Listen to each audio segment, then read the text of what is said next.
Vamos a ver, usted se ha preguntado cuáles son las diferencias entre los católicos y los anglicanos. Si los sacerdotes se visten de una forma muy similar y además comparten los sacramentos. Pues el padre Alberto Cutié nos los explica en esta conversación que tuve con él poco después de la Navidad.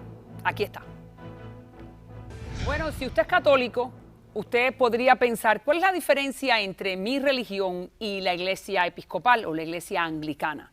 Sabemos que el padre Alberto Cutié, que está aquí a mi lado, en un momento fue uno de los hijos favoritos de la iglesia católica de los Estados Unidos. Ahora él está dentro de la iglesia anglicana o episcopal. Gracias, Alberto, por regresar al programa. Y entonces mucha gente se pregunta, ahora que estamos en la época navideña, mucha gente se pregunta cuál es la diferencia entre una y otra, si tú en realidad estás vestido igual.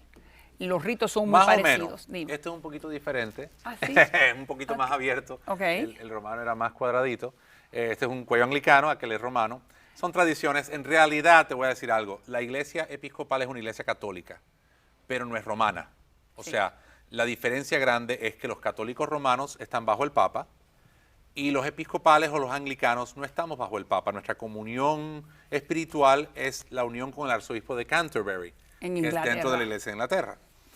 Realmente el catolicismo, la gente no lo sabe, pero los católicos tenemos tres ramas. La iglesia romana, que es la más grande en el mundo, los anglicanos, que somos 80 millones de anglicanos en el mundo, y los ortodoxos, que se separaron en el 1054. Los tres tenemos sacramentos católicos, obispos, sacerdotes, diáconos, tenemos liturgia. La diferencia de los episcopales es que seguimos algunas de las cosas de la Reforma Protestante del siglo XVI. Okay. Y entre ellas la Biblia ser la norma de la fe, Sí. no dogmas, no del magisterio del Vaticano. Correcto. El hecho de que los sacerdotes se pueden casar, ya desde el siglo XVI eso se daba en Inglaterra. El tema de que nuestra iglesia interpreta que es Biblia, tradición y razón humana, o sea que el ser humano decida por sí mismo cuál es la voluntad de Dios para su vida y que esa autoridad no venga de alguna forma de afuera. Entonces, esas son las diferencias. Pero si tú me dices a mí, grandes diferencias teológicas no las tenemos. Tenemos sacerdotes anglicanos que trabajan, de hecho, en el Vaticano. Pero explícale al público, me estabas diciendo que alguien muy cercano al Papa Francisco ¿Sí? y alguien cercano al arzobispo de Canterbury, que se podría decir que es el representante, ¿no? Sí, la es la estatura comunión mayor. espiritual, sí. Okay. Bueno, el director espiritual, que en católico romano decimos el confesor, ¿no? El director espiritual del arzobispo de Canterbury es un sacerdote católico romano, un jesuita. Esto. Sí. Wow, un jesuita es el guía espiritual del líder de los episcopales. Sí. En Inglaterra. En Inglaterra. Lo que pasa es que nosotros en ese sentido, la iglesia, y creo que una de las grandes razones por la cual yo entré en el anglicanismo y la iglesia episcopal, es porque abrazamos a todos por igual, o sea, no hay ese prejuicio. Yo a veces en el altar mío puedo tener, por ejemplo, un pastor presbiteriano, como el reverendo Añorga, que puede visitarme. Puedo tener un pastor de otra denominación, puedo tener a un cura ortodoxo. Si un católico romano viniera, yo lo recibiera igual. O sea, nosotros no tenemos ese, ¿cómo te pudiera decir? Esa distinción de que las iglesias y las denominaciones son tan importantes. Creemos más bien que lo más importante es que la persona siga su tradición, siga el evangelio, que sigan a Cristo. Y damos mucha libertad. Por ejemplo, la gente dice, no, y los dogmas. Bueno, realmente la iglesia anglicana acepta todo lo que la iglesia católica romana acepta y entiende. Bien. Durante los primeros 7 u 8 siglos. ¿No? Todo lo que tiene que ver con credos, concilios de la iglesia, todos son, la fe básica y fundamental es la misma. Lo diferente, realmente diferente, es el gobierno de la iglesia. Okay. Nosotros elegimos nuestros obispos por elección democrática. Elegimos nuestros pastores y nuestros ministros, nuestros sacerdotes a nivel local por elección democrática. La gente tiene más, vamos a decir, más voto y más voz y voto en la iglesia, porque esta iglesia está modelada en el sistema norteamericano. Cuando los ingleses vinieron a Estados Unidos... La democracia se estableció. Sí, bueno, por ejemplo, en Canadá le dicen la iglesia anglicana, es la misma. Sí. Aquí le decimos episcopal porque no querían sonar ingleses. Entonces dejaron el anglicanismo, lo dejaron allá. Fuera. Bien. Pero somos anglicanos. ¿Qué pasa? También creen en el matrimonio, en la penitencia, en las órdenes. Los 7 sacramentos básicamente iguales. El infierno, el purgatorio. Sí, bueno, el purgatorio, cualquier cosa que sea innovación de la Iglesia Católica Romana, realmente no la aceptamos como una doctrina de fe. O ¿Y el una purgatorio cosa que es una innovación? Purgatorio realmente ¿Es no una es innovación? bíblico. Sí, es una No innovación. Los dogmas, por ejemplo, de que la Virgen fue asumida al cielo, la Virgen fue inmaculada desde su nacimiento, muchos anglicanos lo creen como devoción privada.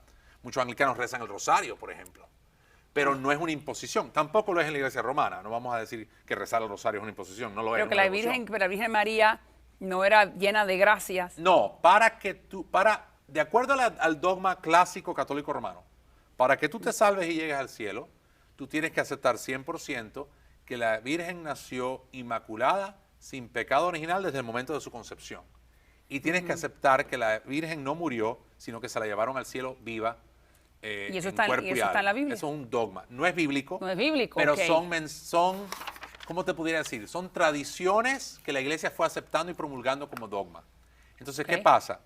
Que nosotros no tenemos papa, nosotros no tenemos una, vamos a decir, innovación doctrinal. La doctrina básica de la iglesia episcopal es lo que hay en el Antiguo y Nuevo Testamento, lo que hay en la tradición de la iglesia temprana, los credos, las cosas básicas de la fe, pero las cosas que pasaron ya después de los siglos, si tú la quieres aceptar como anglicano, lo puedes aceptar, nadie te va a condenar. Sí, pero no es parte de nuestra doctrina de fe, no es parte de lo que nosotros creemos como fundamental. ¿Y cómo es la relación entre el obispo de Canterbury y el Papa Francisco en este momento? Formidable, o sea, siempre lo ha sido. Okay. Han habido distintas etapas. El arzobispo Michael Ramsey en los 60s usaba el anillo de obispo del Papa Pablo VI. O sea, se lo dio y había una fraternidad entre ellos muy fuerte. Este nuevo arzobispo de Canterbury, elegido más o menos en la misma época que fue elegido el Papa Francisco, fue al Vaticano ya, se reunieron y era una reunión entre hermanos. O sea que realmente es triste que a veces la gente en nuestras iglesias no tengan esa hermandad, mientras que nuestros líderes sí la tienen. O sea, bueno, interesantísimo. Entonces ahora, por ejemplo, aquí, vamos a traducir esa cercanía en las alturas aquí al llano. La gente dice, por ejemplo, el Padre Alberto cambió de religión. Sí. Eso es un error. Yo no cambié de religión, yo cambié de iglesia, muy diferente. La religión es la misma, es el cristianismo. Los anglicanos lo viven de una manera especial con la tradición católica, la tradición protestante. Los católicos romanos lo viven de una manera especial, rechazando quizás el protestantismo. Pero hoy día, si un anglicano y un católico romano se sientan a jugar dominó o a tomar un cafecito, te aseguro que van a estar de acuerdo en 95% de las cosas. Hay ciertas cosas que simplemente son diferencias porque somos diferentes. Pero la gran mayoría de lo que creemos y profesamos y vivimos, la misa, por ejemplo, que yo celebro el domingo, no es tan diferente a la que celebraba antes. El credo es el mismo. O sea, donde decimos lo que creemos es el mismo credo, sin diferencia. Y esa gente que te siguió, porque tú eras su guía espiritual, que ahora están en la iglesia anglicana o episcopal, ¿qué te han dicho? No es lo mismo porque es, bueno, de cierta ellos manera, ven las diferencias. Entienden lo que vivieron cuando estaban en la iglesia católica romana y entienden lo que viven ahora. Por ejemplo, ahora pertenecen a una iglesia más democrática donde ellos tienen voz y voto sobre quiénes son sus líderes. En el pasado no era así. Pero ya ahora que me dices esto, la iglesia tuya es la que permite o ha permitido que haya obispos mujeres y obispos mujeres homosexuales. Bueno, ¿no es así? Sí, hay de todo, pero te voy a decir la verdad. Cuando se dice anglicanos, eso es muy grande, porque los anglicanos es una comunión de 80 millones de personas. La iglesia episcopal son 2,5 millones aquí en este país y en otros países cercanos a nosotros. Es una iglesia de 16 países, pero es más pequeña. Y nosotros quizás somos una de las iglesias más progresistas, más adelantadas del anglicanismo. Pero hay otras iglesias del anglicanismo donde todavía no hay ni mujeres sacerdotes.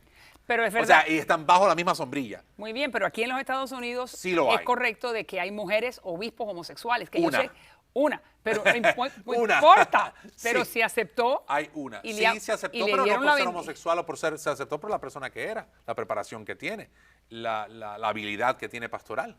Su papá era sacerdote, o sea, tiene una tradición antiquísima. El otro obispo, el primer obispo elegido. Me parece que es extraordinaria, pero pero está sentando un precedente que la Iglesia Católica todavía ni siquiera considera la posibilidad.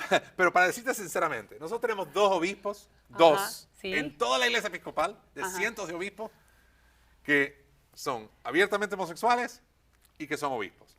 Yo vengo de una iglesia donde yo crecí, donde habían cientos de obispos homosexuales, enclosetados, pero homosexuales. O sea que para mí, que no me hagan un cuento, que a mí no me digan que nosotros somos los que tenemos obispos homosexuales, porque me parece eso un gran error. Pero Padre Yo he Alberto, conocido cardenales, obispos, a todos los niveles, bien homosexuales, y no con una persona. Así que a mí no me hablen que nosotros somos la iglesia de los homosexuales, porque ya yo estuve por allá. Yo comprendo, y usted lo ha dicho en su Ajá. libro, y sabemos que usted siempre dice las cosas tal y como son. Pero Yo sé que le cae mal a mucha gente, pero es que No, yo pero soy si así. es la verdad, es la verdad. Perdónenme mi chupería cubana, pero yo soy así. No, muy bien. Entonces, lo que usted está diciendo es muy profundo y es muy lamentable. Sí, o sea, hay de todo. Yo creo que la mejor postura como personas inteligentes es no juzgar a los demás.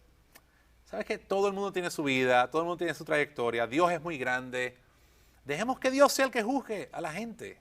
Y nosotros vivamos con el corazón abierto a la posibilidad de que Dios pueda hacer de todo, incluso muchas cosas que no entendemos.